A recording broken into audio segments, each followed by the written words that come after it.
Good morning student, myself Seema Mishra from Shiv Jyoti educational group Kota.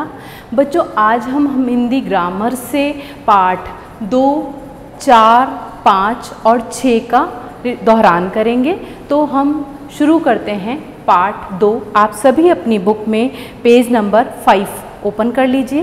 पाठ 2 आपका है वर्ण विचार। तो बच्चों वर्ण विचार यानी वर्ण क्या है? वर्ण भाषा की सबसे छोटी इकाई होती है जिसके हम टुकड़े नहीं कर सकते, इसे अक्षर भी कहा जाता है। और वर्णों का जो व्यवस्थित क्रम होता है यानी जो पूरा क्रम बना हुआ होता है उसे वर्णमाला कहते हैं। अब आ जाते हैं हम वर्ण।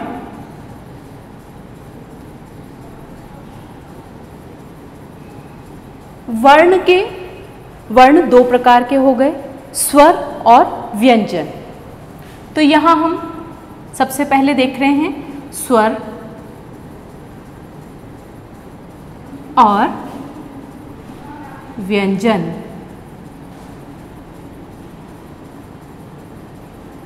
अब आप सबको पता है स्वर कितने होते हैं?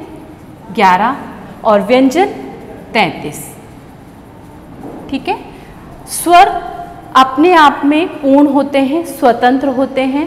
स्वरों को बोलने के लिए हमें किसी और की सहायता की आवश्यकता नहीं होती है। लेकिन व्यंजन जो होते हैं वो आधे होते हैं। जब व्यंजन आधे होते हैं तब हम उन्हें इस हलंत के द्वारा व्यक्त करते हैं। लेकिन जब हम व्यंजन में स्वर मिलाते हैं तो ये पूर्ण हो जाते हैं। अब स्वर कोई सा भी मिल सकता है इसके अंदर। हमने यहाँ सिर्फ अभी तो अ मिलाया है, तो यहाँ अ स्वर डाला तो यहाँ क स्वर के सहित हो गया। यानी व्यंजन स्वतंत्र होते हैं, स्वर स्वतंत्र होते हैं, लेकिन व्यंजनों के लिए स्वरों की सहायता लेनी पड़ती है। अब आ जाइए आप अपने पेज नंबर 6 पर, जहां आपको ये दिया हुआ है वर्ण के 2 भेद हैं, स्वर और व्यंजन। अब आ जाते हैं स्वर के। स्वर के भी यहाँ 3 भेद दिए गए हैं। सबसे पहले आ जाते हैं हम स्वर के ह्रस्व स्वर, ह्रस्व, दीर्घ और पलु। यहाँ 3 भेद दिए गए हैं, ह्रस्व, दीर्घ और पलुत।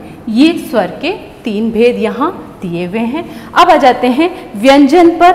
व्यंजन के भी यहाँ पर 3 भेद दिए गए हैं, स्पर्श व्यंजन, अंतस्थ व्यंजन और ऊष्म व्यंजन। यानी स्पर्श व्यंजन, अंतस्थ व्यंजन और ऊष्म व्यंजन। ठीक है, ये इसके भी 3 भेद यहाँ दिए गए हैं। अब आ जाते हैं बच्चों हम अन्य स्वर पर। अन्य स्वर क्या होते हैं, इनका भी प्रयोग हम करते हैं। तो अन्य स्वर ले लेते हैं हम यहाँ उन स्वरों का जिनका हम प्रयोग करते हैं, जैसे कि सबसे पहले हम ले लेंगे अनुस्वार। अनुस्वार आप सब जानते हैं ना, कौन सा होता है? अनुस्वार यानी अंक की बिंदी। ये क्या कहलाता है? हमारा अन्य स्वर के अंदर आता है। ठीक है, अन्य स्वर के अंदर हम ले रहे हैं सबसे पहले अनुस्वार। अनुस्वार में आप क्या लेंगे? हम अंक बिंदी लेते हैं। तो ये आप सभी जानते हैं इसका चिन्ह क्या होता है। और जैसे हम शब्द लिख लेते हैं शंख, तो ये क्या है? ये अनुस्वार के द्वारा बना हुआ शब्द है। इस प्रकार सेकंड है हमारा अनुनासिक। ठीक है, अनुनासिक जिसे हम चंद्रबिंदु के नाम से भी जानते हैं। आप सब यूज करते हैं चंद्रबिंदु का, हम चंद्रबिंदु के नाम से जानते हैं अनुनासिक। तो हम यहाँ ले लेते हैं जैसे आँख। ठीक है, इस पे भी हमने क्या लगाया? इसे हम अनुनासिक या चंद्रबिंदु कहते हैं। और एक होता है विसर्ग। जब आपने संधि में भी पढ़ा है और आप संस्कृत में भी पढ़ते हुए आ रहे हैं, विसर्ग का कितना प्रयोग होता है। तो यहाँ हम ले लेते हैं विसर्ग से बना एक शब्द प्रातः। इसकी जो ध्वनि होती है वो ह साउंड करती है, ह स्वर के रूप में निकलती है। ये आपका क्या है? विसर्ग कहलाता है। अब आ जाते हैं बच्चों, इनकी जो स्वरों की जो मात्राएं हैं, आप सब अपने पेज नंबर 6 पर देखिए, एक चार्ट बना हुआ है। इन मात्राओं को आप एक बार दोहरान करेंगे ताकि आपको इन स्वरों की मात्राओं का ज्ञान हो जाए। अब आ जाते हैं बच्चों हम यहाँ पर संयुक्त व्यंजन पर। संयुक्त व्यंजन क्या होते हैं? दो व्यंजनों के दो या दो से अधिक व्यंजनों के मेल से बनने वाला व्यंजन क्या कहलाता है? संयुक्त व्यंजन कहलाता है।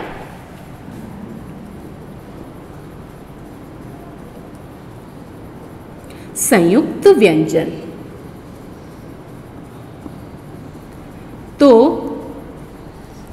यहाँ संयुक्त व्यंजन कौन से हैं? हमने इससे पहले भी पढ़ रखे हैं। यहाँ 4 प्रकार से संयुक्त व्यंजन दिए हुए हैं, जैसे क और श मिला तो एक व्यंजन बन गया छ। ये ध्यान है, आप हम लिखते हैं ना कक्षा, यहाँ लिखा हुआ है आपको छा, तो ये शब्द कौन सा है? कक्षा, शा से बन गया। इसी प्रकार हम ले लेते हैं त प्लस यहाँ र, इससे बना त्र। शब्द ले लेते हैं मित्र। इसी प्रकार हम ले लेते हैं ज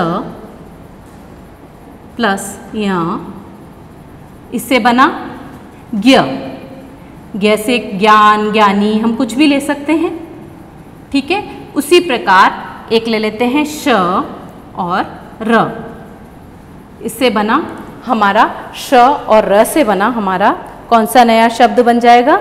वो बनेगा श्रम, श्र। यहाँ पर हमने श्र ले लिया तो यहाँ बना श्रम। ये हमारे कौन से व्यंजन हो गए? ये हमारे संयुक्त व्यंजन हो गए। इससे हम और भी शब्द बना सकते हैं। ये इसके 4 प्रकार दिए गए हैं। अब आ जाते हैं हम द्वित व्यंजन पर। संयुक्त व्यंजन तो आपने जान लिया कि ये प्रकार है इनका। अब द्वित व्यंजन जो होते हैं वो क्या होते हैं? हमने इसका भी बहुत प्रयोग किया है, आगे की कक्षाओं में भी हम पढ़ते हुए आ रहे हैं कि क्या है। तो द्वित व्यंजन वो होते हैं जो एक बार, 2 बार, मतलब बार बार जिनका प्रयोग किया जाए, 1 से 2 बार प्रयोग किया जाता है, वो द्वित व्यंजन कहलाते हैं। जैसे ले लेते हैं हम, आप सबको पता है ये जैसे न है, तो न जब हम लेंगे तो ये आधा होगा, ठीक है। उसी प्रकार इसमें हम प्लस करके तो यहाँ 2 बार जब जिस व्यंजन का प्रयोग किया जाएगा वो कहलाएगा हमारा द्वित व्यंजन। अब द्वित व्यंजन से बनने वाला शब्द हम ले लेते हैं अ न, अन्न या गन्ना। इस प्रकार से बहुत सारे व्यंजन हैं जिन्हें हम द्वित व्यंजन के रूप में लेते हैं। तो ये हमारा क्या कहलाता है? द्वित व्यंजन, यानी अन्न या गन्ना। 2 बार यानी समान स्वर जब 2 बार आते हैं तो वो कहलाते हैं द्वित व्यंजन। अब आ जाते हैं बच्चों वर्ण विच्छेद। अभी हमने इससे पहले क्या देखा था? हमने सारे स्वरों के बारे में, व्यंजनों के बारे में जाना। अब मैं आपको बताने जा रही हूँ, आप अपनी पेज नंबर बुक के अंदर 9 पे देखिए, जहाँ आपको बहुत सारे शब्द दे रखे हैं वर्ण विच्छेद किए हुए। तो हम सबसे पहले तो हम एक शब्द ले लेते हैं। मैं आपको वर्ण विच्छेद से पहले हम एक शब्द बना रहे हैं जिसे हम क्या कहेंगे? जो शब्द बनेगा, ठीक है। वर्ण विच्छेद दिया गया शब्द को हम क्या कर रहे हैं? शब्द बना रहे हैं विच्छेद के द्वारा। जैसे मैंने क दिया, ठीक है, हलन, इसके अंदर स्वर है अ, ठीक है। यहाँ हम म, हलन, इसमें भी कौन सा स्वर है? अ। और यहाँ ले लेते हैं ल, तो यहाँ भी कौन सा स्वर है? अ। अब जब हमने स्वर, व्यंजन और स्वर को यहाँ आपस में मिलाया तो एक शब्द क्या बन गया? वो बन गया कमल। तो ये क्या है? ये शब्द है, लेकिन जब हम इसका विच्छेद कर रहे हैं, जब हम इसको टुकड़े कर रहे हैं, तो हमने इसमें व्यंजन और स्वर को अलग अलग कर दिया। अब इसमें कई बार हमने तो यहाँ जो लिए हैं जिसमें सब में कौन सा स्वर आ रहा है? अ आ रहा है। अगर इसके अंदर आ स्वर होता तो हम कैसे लिखते? जैसे क, धन, आ, धन, ल, धन, आ। तो ये शब्द बन गया काला। या ताला भी बना सकते हैं इसी तरीके से विच्छेद कर कर। तो इस प्रकार से ये क्या है, विच्छेद। यहाँ हम इसको बोलेंगे वर्ण विच्छेद।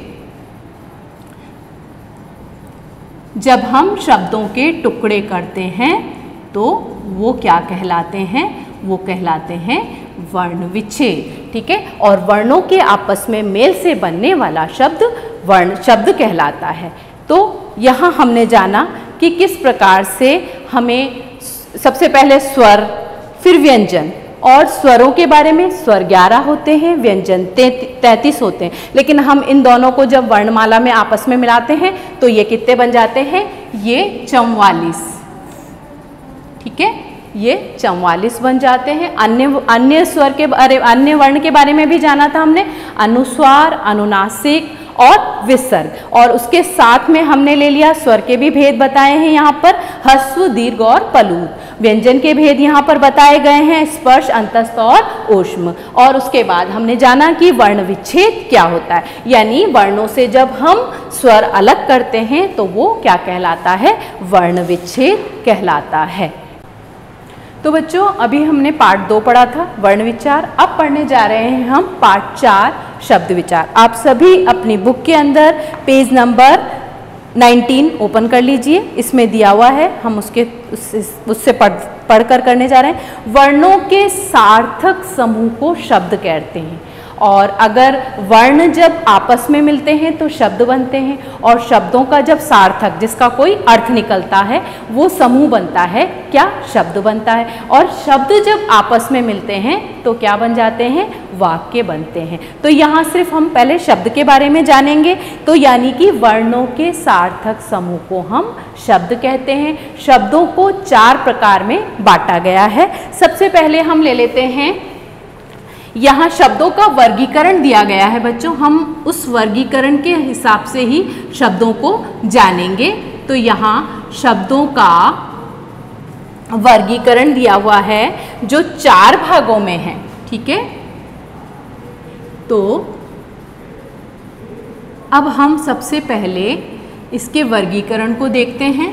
तो यहाँ सबसे पहले दिया हुआ है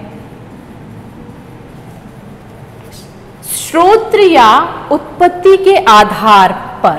तो श्रोत, इसमें भी आपको इनके बारे में भी किस तरीके से भेद है वो भी जानेंगे हम। श्रोत या उत्पत्ति के आधार पर, यहाँ ये नंबर 1 पर आ रहा है।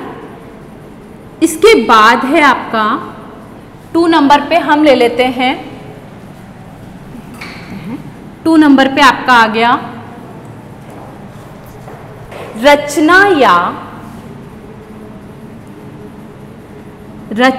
या बनावट के आधार पर। ठीक है, ये अपना नंबर 2 पे आ रहा है। अब हम ले लेते हैं नंबर 3 पर, जिसमें दिया गया है आपका प्रयोग के आधार पर, प्रयोग के आधार पर। तो यहाँ हम किसके बारे में जान रहे हैं, शब्दों के वर्गीकरण के बारे में, और यहाँ हमारा आ गया अर्थ के आधार पर। ठीक है, तो यहाँ हमने जाना शब्दों का वर्गीकरण, जिसमें 4 प्रकार दिए हुए हैं। सबसे पहले नंबर पर हमें दिया हुआ है, क्या है, आपका श्रोत्र या उत्पत्ति के आधार पर। नंबर 2 पे आपका दिया हुआ है रचना या बनावट के आधार पर। नंबर 3 पे दिया है प्रयोग के आधार पर, और नंबर 4 पे दिया है आपका अर्थ के आधार पर। ये 4 प्रकार हैं शब्दों का, यहाँ 4 प्रकार से वर्गीकरण किया गया है। अब आ जाते हैं बच्चों हम यहाँ श्रोत्र या उत्पत्ति के आधार पर, इसका भी यहाँ पर किस प्रकार से 4 भेद दिए हैं वो देखते हैं हम। इसके भी 4 भेद हैं। तत्सम शब्द, तद्भव शब्द,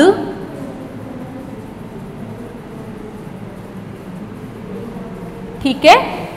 देशज शब्द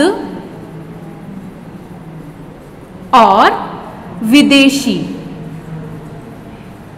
तो यहां हमने जाना कि जब श्रोत्र या उत्पत्ति के आधार पर शब्द हैं, उनके भी 4 भेद दिए गए हैं। तत्सम शब्द, तद्भव शब्द, देशज शब्द और विदेशी शब्द। तत्सम शब्द के बारे में तो आप सभी जानते हैं कि जो शब्द हम संस्कृत से ज्यों के जैसे कि तैसे, ज्यों का त्यों ले लेते हैं, वो तत्सम शब्द कहलाते हैं। तद्भव शब्दों में हम क्या करते हैं, संस्कृत से हिंदी में लेते समय उन्हें कुछ परिवर्तन कर देते हैं। देशज जो देश में जो आम बोलचाल की भाषाओं में जो आ जाते हैं, अलग अलग प्रांत की भाषाओं में जो होते हैं, देशज होते हैं। और विदेशी तो नाम से ही पता चल रहा है कि विदेशी भाषाओं से जिन शब्दों को हमने लिया है वो क्या कहलाते हैं, विदेशी शब्द कहलाते हैं। अब आ जाते हैं बच्चों, हम यहाँ पर पॉइंट 2 के जो दे रखा है 2 वाला, रचना या बनावट के आधार पर, यहाँ पर भी इसके भेद दिए गए हैं। रूढ़ शब्द, ठीक है, फिर है यौगिक शब्द और योगरूढ़ शब्द। इसके 3 भेद दिए हुए हैं, यौगिक शब्द और योगरूढ़ शब्द।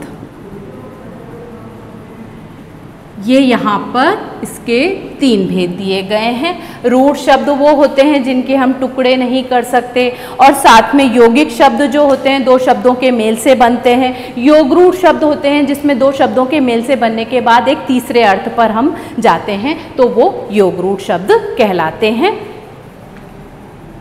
ठीक है। अब आ जाते हैं प्रयोग के आधार पर। तो प्रयोग के आधार पर शब्द के कितने भेद यहाँ दिए हुए हैं, यहाँ 2 भेद दिए हैं। विकारी, ये तो जानते ही हैं हम, विकारी और अविकारी शब्द। तो विकारी शब्द वो होते हैं जिसमें हम क्या करते हैं, परिवर्तन कर सकते हैं। यानी जिन शब्दों में जिन संज्ञा, सर्वनाम, विशेषण, क्रिया आदि में जिनमें हम परिवर्तन कर सकते हैं वो हमारे विकारी कहलाते हैं। अविकारी शब्द तो आप सबको पता है, क्रिया, विशेषण, संबंध बोधक, समुच्चय बोधक, विस्मय आदि बोधक अविकारी शब्द के अंतर्गत आते हैं। अब आ जाते हैं इसके 4 वाले पॉइंट पर, अर्थ के आधार पर। तो यहाँ अर्थ के आधार पर सार्थक और निरर्थक, जैसा कि नाम से ही पता चल रहा है, सार्थक शब्द यानी वे शब्द जिनका कोई अर्थ होता है, और निरर्थक यानी वे शब्द जिनका कोई अर्थ नहीं होता। तो यहाँ इस प्रकार से हमने जाना कि शब्दों का वर्गीकरण सबसे पहले पर आ गया श्रोत या उत्पत्ति के आधार पर, इसके भी 4 भेद दिए हुए हैं। फिर है नंबर 2 पर रचना या बनावट के आधार पर, इसके 3 भेद दिए हुए हैं। तीसरे नंबर पे है प्रयोग के आधार पर विकारी, अविकारी, और नंबर 4 पे है अर्थ के आधार पर सार्थक और निरर्थक। तो सार्थक और निरर्थक में आप पेज नंबर 21 पर देख लीजिए। तो पर्यायवाची होते हैं, विलोम होते हैं, अनेकार्थी होते हैं, ये सभी हमारे सार्थक शब्द कहलाते हैं। निरर्थक शब्द वे होते हैं जिनका कोई अर्थ नहीं होता, तो वो निरर्थक शब्द कहलाते हैं। जैसे हम कोई भी शब्द उल्टा सीधा बोल देते हैं, लमक का कोई मतलब नहीं है, लेकिन नमक बोलते ही हमें समझ में आ जाएगा। तो कुछ ऐसे शब्द होते हैं जिन्हें हम गलत बोलते हैं या जिनका स्थान सही नहीं रखते हैं, वो निरर्थक शब्दों के अंतर्गत आता है। तो यहाँ हमने जाना पाठ 4 के अंदर बच्चों, सबसे पहले हमने जाना कि शब्दों का समूह कैसे बनता है, यानी सार्थक वर्णों के आपस में मेल होने पर ही क्या बनता है, शब्द बनते हैं। और शब्दों का यहाँ वर्गीकरण दिया हुआ है, 4 भाग हैं, 4 भाग के भी अलग अलग भेद दिए गए हैं।